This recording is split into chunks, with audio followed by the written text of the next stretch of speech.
Hey, Rebekah. Welcome to the Wonderfully Made podcast. How are you doing? Very good. Thank you for having me. Good. Well, it's such an honor to connect with you. As I shared with you earlier, I've read several of your books and just have been impacted by your writing. And I feel like the conversation we're having today is so timely and so needed because I feel like a lot of us are pretty exhausted and have been pretty burnt out. And I want to have a conversation just about what you write about trading stress and anxiety for a life of peace and purpose. Can you just tell us more about yourself, what life looks like for you right now? And can you please share about your personal story, which inspired you to establish these life-giving rhythms, which we're going to talk about today? Sure. Okay. So personally, I live in Tennessee, live out in Franklin, Tennessee. We have 3 children, or 4 now. We have 3 biological, 1 adopted that are 19, 17, 15, and 7. So we're the gamut of high school, graduation, and first grade. My husband and I have been married 23 years in next month. And life just looks a lot like partnering with him on serving this community, the Rhythms for Life community, whether it's the podcast or the coaching community that I do monthly lives with. It's like a learning subscription community. And then the Rhythms of Renewal book and the planner. It's all about it's almost like where emotional wellness is grounded in faith.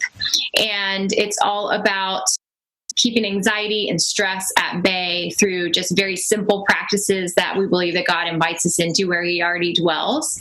And so for 2020, that's been obviously paramount because my story a decade ago began in 2010 with having a panic attack when we moved to New York City. And that was on planes and trains, elevators, subways, and crowds. So I was always gripped in fear of being trapped, claustrophobic, the span of 8 million people 11 miles. And God met me in that place and flooded me with peace. And I began to walk out a healing journey and just knew, though, that you can get free, but if you want to walk free, you actually have to do the work and you have to put the time and intention in. And so the whole Rhythms message is about living a life of intention instead of reaction. Because reaction is just exactly that, reactive, overreactive. It causes, when we get outside the boundaries of rhythm, we just start to spin out and chaos ensues and we wonder how we got where we are and why we're so overwhelmed. And the practices of rhythm are an invitation to rest, restore, connect, and create and find that deep soul rest and have the real connection and relationships that we're longing for and taking care of our bodies. Using food for fuel and staying active and then finally creating, using the work of our hands, learning new things. I believe that those are 4 quadrants for a holistic life of health. Yeah, they're really great and really important rhythms. I love how you've categorized them. It's just so simple, but it's really powerful. And I want to say thank you for opening up about your own story, struggling with panic attacks and anxiety. I know we talk a lot about mental health here. I know that's a big part of my story and our community and our listeners. And so can you share for us what these 4 rhythms really look like and dive into each of them a little bit more?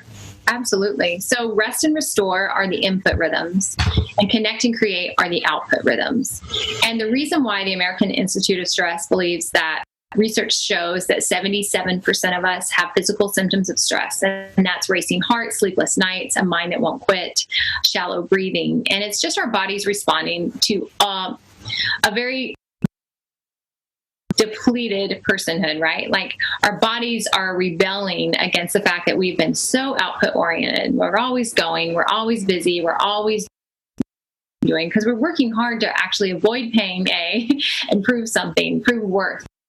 And I had to learn that lesson the hard way, that my worth was not attached to my latest achievement or a status or book sales or likes or retweets or whatever, or followers, but that my identity was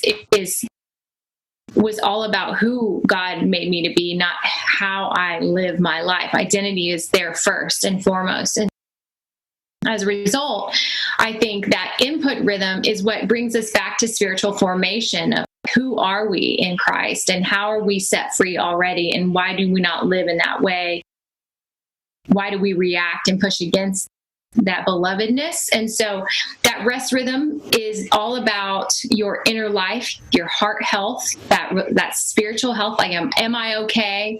Are God and I okay? Am I slowing down enough to even hear him or know what I'm thinking? So I start the book Rhythms of Renewal. And then now the exercises are all in the Rhythms for Life planner and journal, because I want people to live them out, not just read the book and take lots of good notes and answer all the questions, but like implement. That's the point, to take it from an idea to an actionable step. That's every single day that leads to transformation. Like, transformation is just one small step at a time. It's not like one day you're just changed. You just practice into a new way of being. And so for me, that's just taken several years. And I realized I'd never given language to it, but I knew coming out of panic disorder that as I got back on subways, back on planes, back on trains, and that muscle memory of fear kept creeping back in, I said, I have got to actually practice rhythms of renewal. I wrote it in my journal like 9 years ago, coming out of this. Like, I need actual habits and patterns and practices in my life that will bolster my faith and bolster my health, bolster my relationships, and bolster my work. If I don't put the actionable steps in place that will strengthen me, then I'm just as vulnerable tomorrow as I was 10 years ago. I'm just as vulnerable in any season to fall right back to patterns of fear and worry and defeat.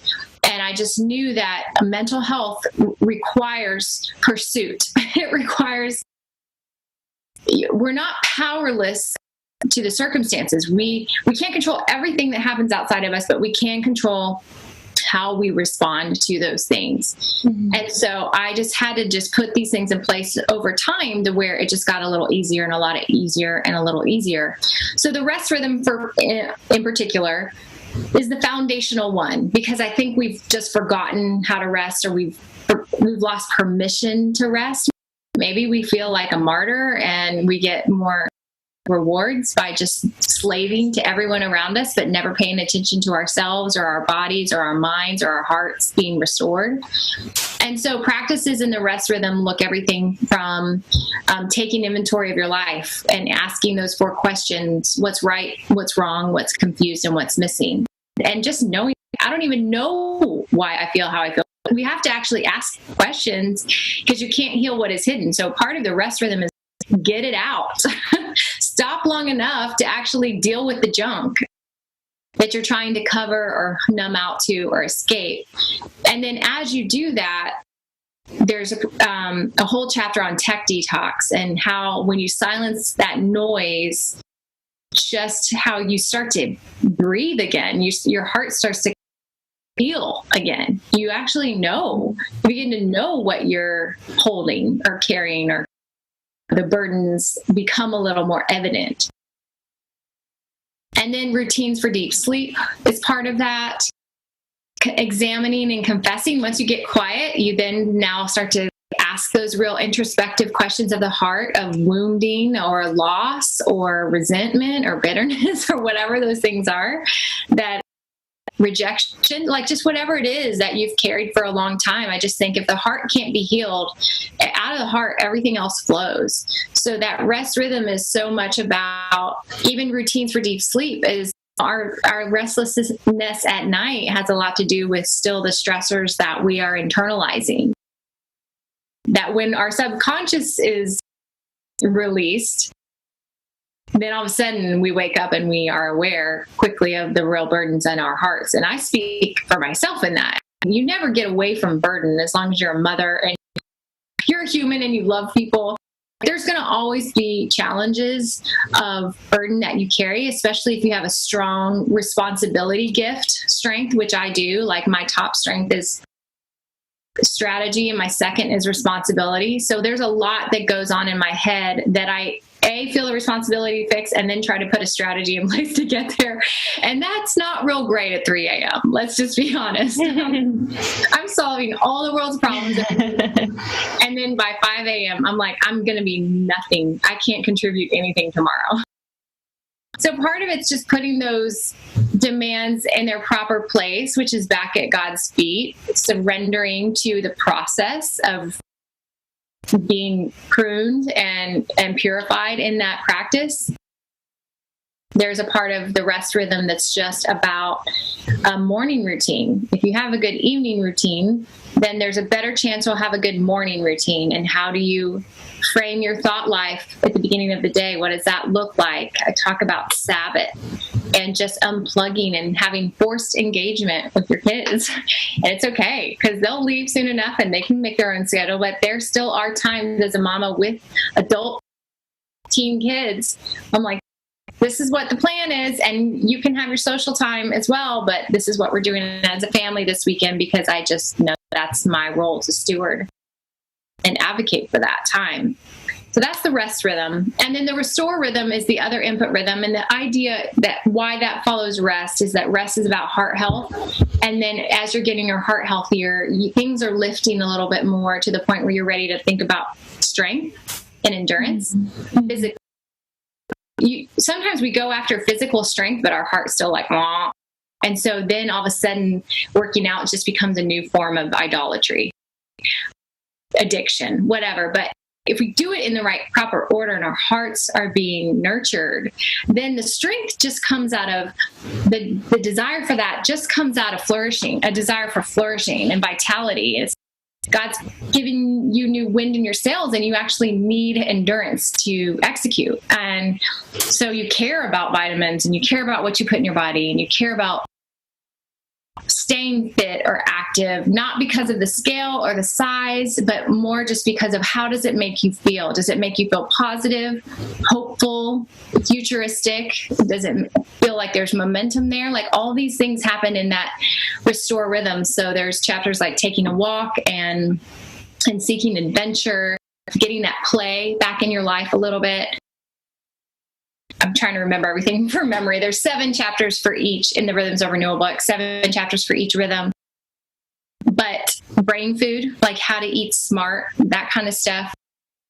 And just the whole part of the restore rhythm. And I've learned, in my community, we have about 350 people in it. And I've asked them, like, what's the one rhythm that you really want to focus on in this season? I asked them that a couple weeks ago, and 9 out of 10 are saying restore right now, which is encouraging, because I think a year ago I heard rest out of everybody. Everyone was so burned out. We've got a little bit of a pause this year. Mm-hmm. And now I think it's helping people prioritize, okay, I'm feeling like I've done some hard work this year. It's been hard, but I actually now want to have some energy for 21. I don't want to come out of this year that's been devastating for so many just limping into next year. I care more about just feeling good enough to actually execute in those ways. And that's encouraging to me, because that just shows me that people are in a good place, and now they really care for the right motives and the right reasons, because they want to be strong. They want to be strong for their people and for themselves. Mm. So that's the input rhythms. Any thoughts, questions? What I really respect is you really had to live this out. This isn't just a bunch of ideas that kind of came to you and you wrote them down and everything sounded nice. Like, this is real life for you, and like you faced some pretty serious battles, and God met you in those places and came alongside you and equipped you and just helped you implement these life-giving rhythms, these practices to help restore you to health and preserve your health. And I've definitely walked along that journey right alongside you in my own life, having battled severe depression, having been hospitalized for it, having to rebuild my life and really work hard in my area of influence to safeguard my mental health. And lately I've been trying to be more intentional about Sabbath. I just did some writing and research about that, and I feel like it's just another day that I've often taken it for granted. So I love, of course, that you write about Sabbath, and I'm a huge fan of Tech Detox. I've been off my personal Instagram for a couple months, and I feel like I can breathe, I can dream, I can create, I can be right where I am in my life. And I feel like there's great things about social media, but we do need to be true to ourselves.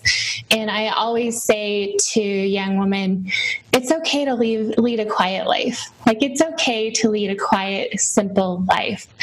And I think it's more fruitful, actually, because the things you're actually giving your attention to are tangible. They're not just like virtual. They're tangible. They're physical. They're embodied. Mm-hmm. So we were just talking about my garden. I was not online much this year. I have a team that helps me keep up with answering DMs, and I'm like, I'd like to post something of the garden at some point because I've been out there every day.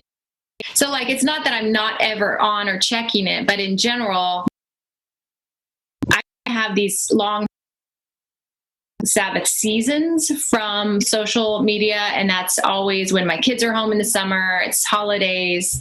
And then even now during the week, there's a couple days where I'll just hunker down and not look at it at all.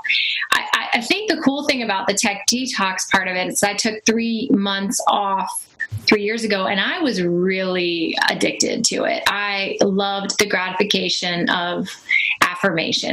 I loved the approval of man, I'll be honest. And it felt very connected and vulnerable and real. But in the end, when your actual relationships are suffering for a virtual relationship, then you know it's toxic. You just don't want to acknowledge it. You don't want to own it. And when I finally did, it was like you're saying, I could breathe again. And it took my dad's death and grief to go, wait a minute, I don't really want to hemorrhage publicly with strangers. I need to actually honor his life with my family. And God used that in such an incredible way to, I think, break off that idol. It had to take long enough so that when I re-entered, I never entered the same. Now I see it as a valuable force for positivity. If you're going to be positive, if you're not, I'm not sure why you even bother to be on there, because there's so much toxic stuff being put out online. I'm like, man, you're miserable. And I don't know that I actually want to give a minute to that. I already have enough of like negativity that's tempting me to think a certain way. I don't need to pour more onto that. I'm trying to actually think about what's pure and lovely and just and good. But if you can actually bring that light online and God empowers you to do that in a way that doesn't become a stronghold, then for sure, that's the blessing of it. And so I'm just asking God to continue to be that filter for me when I start to pay too much attention to it. If I start to compare or feel insecure, it's like, time to dial back.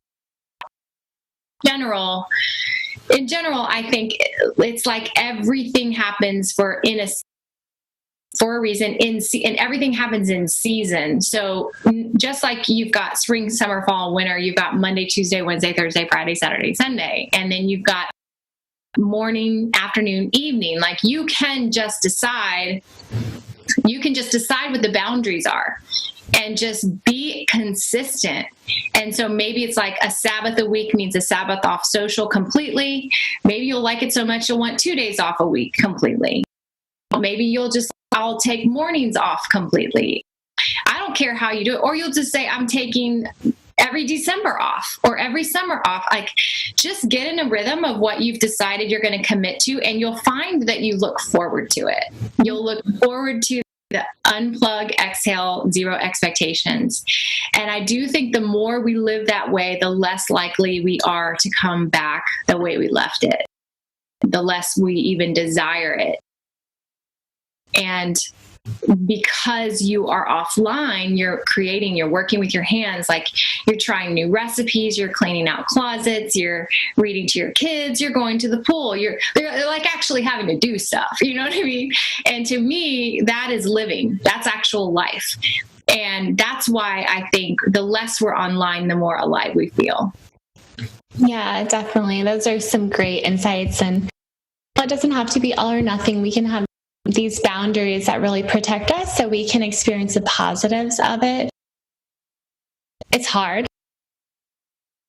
And then have those boundaries in place that really protect our peace of mind and I love that verse in Psalm 139, search me, God, and know my heart and see if there's any offensive way in me, and just asking God to examine and reveal to you, is this a life-giving space for you, or is it causing stress, anxiety, FOMO, all those things? And He'll give you that wisdom. He gives wisdom generously as we ask. And so since we've already covered 2 of the rhythms, I have lots of questions for you, but we don't have that time today. But there's so much good stuff here that I want to talk with you about today, Rebekah. First of all, congratulations on the release of your, I believe it's a 90-day planner and journal, Rhythms for Life, 90 Days to Peace and Purpose. In addition to the fact that you've really lived this out yourself, I also so much appreciate that you have taken these principles, these rhythms, these routines, and given us a tool to implement them and to make them practical and tangible in our lives. And so it's very beautifully well done. Can you just talk a little bit more about it? And then we're going to do something fun before I have you share about the last 2 rhythms. So what do you want me to share about again? Sorry. Just tell a little bit more about the journal. Oh, yeah. So the journal is just a way to implement those rhythms and set your intention every morning instead of a reaction life. Devices often nudge us to like notifications. You think of your phone and all the notifications is trying to get you to watch or consume or buy or something. And there are still good notifications. I'm not saying there's not good prompts on your phone, but the rhythms also are nudges that are less about consumption and more about creation and innovation and intention. So instead of being nudged to react to something, I'm trying to nudge you in a rhythm to connect with God or to connect with your people or connect with your heart or your body or understand spatially what's going on in your life. So every morning for 90 days, you wake up and you open to Monday and write the date, and there's either a scripture, a verse, a quote, a prompt that says, today I will. And then it gives you 4 options to check off for the rest rhythm. So you don't even have to come up with the ideas. We have hundreds of options on the rhythms list of what kind of things you could do to rest. And so if you have your planner, you could open it up and you have it in front of you. But so what does it say? What are 4 options it offers you to do today for rest? Meditate on scripture, reflect and journal, read a book, stretch my muscles. Yeah. So that rest one is so good. And stretching your muscles can work into restore as well. I guess restore would require a little more of an elevated heart rate. And like slow breathing and just that is a contemplative practice of Christ have mercy. Just some sort of a refrain that's slow and just acknowledging God's nearness. But so you get to just check one that you want to do, and every day is different. So they're so simple. The restore rhythm could be like stock a fruit bowl, or the connect rhythm could be text a friend. We're not saying you can't use devices, but maybe you send a card. You remember someone's birthday and just make sure you text them that you want to treat them or something. And then the create rhythm is very much just all these just fun ideas on how to live that out. What does the create rhythm say on your page? You can pick. Create says use my imagination, read something new, doodle or draw or bake something. Yeah. So every day, again, there's 4 things. You don't have to do any of them, but there's a spot to fill in what you want to do, but it's really just to prompt you that day to either pick something that's there that you want to do or fill in the blank. And then the right side is all about journaling, how that felt, like evaluating the day prior. How are you feeling? How's your emotional, bandwidth, your mental response to things? How's your heart? So it's just, I'm a journaler. And you've got I'm also a planner, but I tend to process more through journaling. And I realized that when I was starting to feel stressed out or overwhelmed, it's because I hadn't been intentional in the rhythms, but I never realized it until 2 weeks in. And I'm like, why am I just so frustrated all the time? Why am I picking fights over stupid stuff? Why am I overreacting to the kids? Whatever. And I'd be like, oh, I actually haven't taken a walk in 2 weeks. I hurt my foot, or it's been raining a ton. Just haven't been in nature, or I haven't had a girl lunch. I haven't had connected with a bestie versus just cooking dinners for my family. And I just realized that if I could not just journal and reflect that things are terrible, but actually also make a plan and work I'd see those two things coinciding. So the idea of the planner and journal was that if you're one who likes to be a contemplative and feel all your feelings, you still have to act your way into doing and being, right? So it's almost taking both sides of your brain and bringing them together and go like, a life of intention requires action and contemplation. That's the point. And that action and reflection can work together. And the whole point is that that's how you rebuild a life. That's really good. Okay. If you can just give a one-liner here about create and connect. Sure. I think we can, and then I just have one question for you I want to ask. Yeah, so connect is all about your relational health, so that after you have energy and your heart's in a good spot, you then go back to output, which people are very comfortable with connection. But I do think it's been a year of loneliness because isolation is real. And so we're having to be creative in how we connect. When I talk about hospitality and open porch policies, or having people in your yard, or just whatever connect is, there's a lot of content in there on forgiveness and conflict resolution and vulnerability and friendship. Just because I think our mental health is contingent on our relational health. You can't have a really strong, vibrant personality that doesn't have people in their life. It's just not possible. God is a communal God, and we are a communal people. And so that's comforting, but also sometimes a little stressful if we're not in good relationships with people. We have to get to the root of why, what woundings have affected us, holding people at arm's length, or not really being true or vulnerable in our need for others. There's a lot of self-preservation that can creep in out of wounding. And so part of counseling is helpful in identifying what are the root causes of loneliness, because you're not the only one. There's a lot of people struggle with it, whoever's hearing this. And then as you take steps towards getting healthy in your relationships, then the create rhythm is the final rhythm, because you usually wind up in the creative space creating with people that you love. Like that's, in my opinion, that's the most fulfilling work. It's not just creating on your own and being successful by yourself, but it's collaborating with people that are life-giving and that you learn from, and the teamwork that's required and the connection that comes from that. So create is all about the vocational health and dreaming again and learning new things and saying yes to risk, and like actually being on that tipping point of waking to the God-given gifts He's established in the womb, and serving other people through the burdens that He places and plants in your heart based on your own life story or your experiences. And just knowing that those two output rhythms can work together so beautifully in the connection and the creation.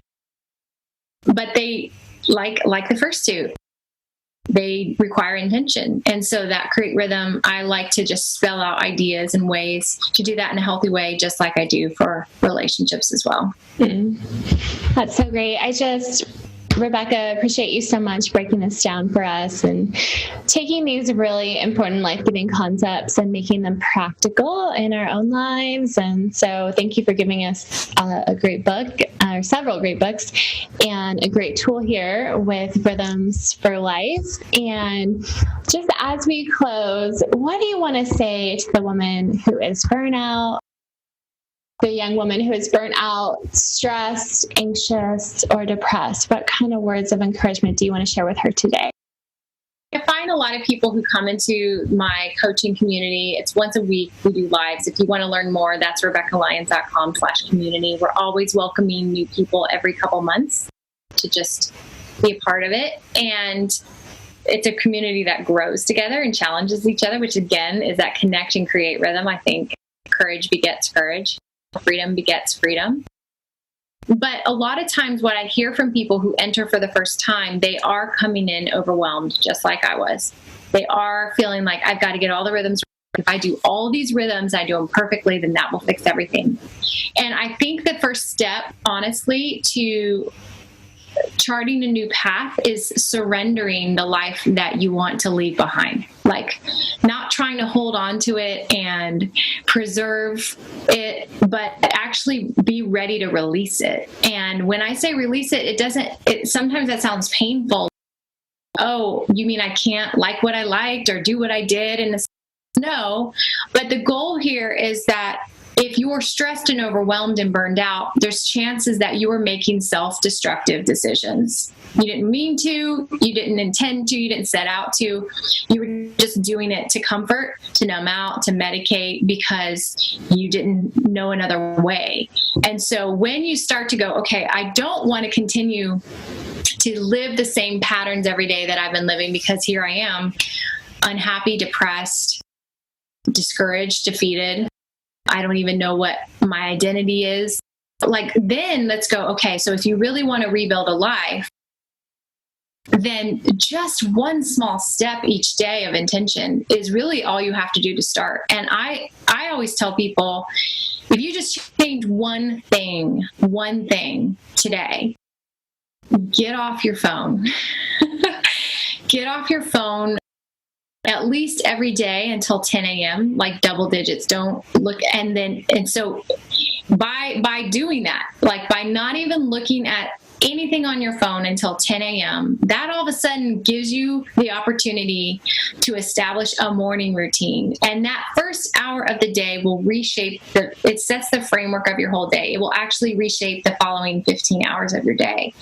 And so I write a chapter in there called Morning Routine, and just simple practices, but like so simple. If you got off your phone and you got no distraction in that area and you got your kids out the door or whatever that looks like, maybe you got up before the family and you had some quiet time, decide what you want to read, decide what you want to write, decide what you want to eat and drink, and decide how you're going to move your body. And if you could just 10 minutes of each category. For me, I always drink like room temperature water with half of a fresh squeezed lemon in the water before I drink any coffee. That's a small decision I made a couple years ago.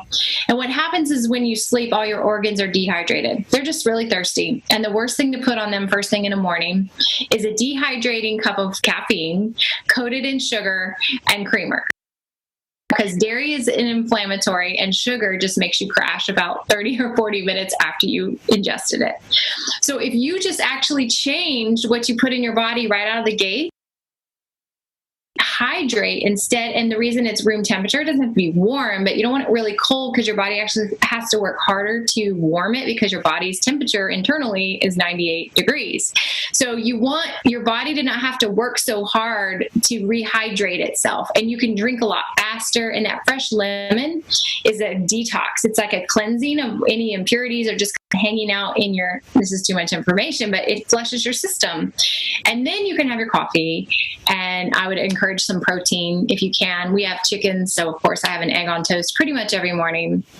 I use gluten-free bread only because it's not an inflammatory thing for me.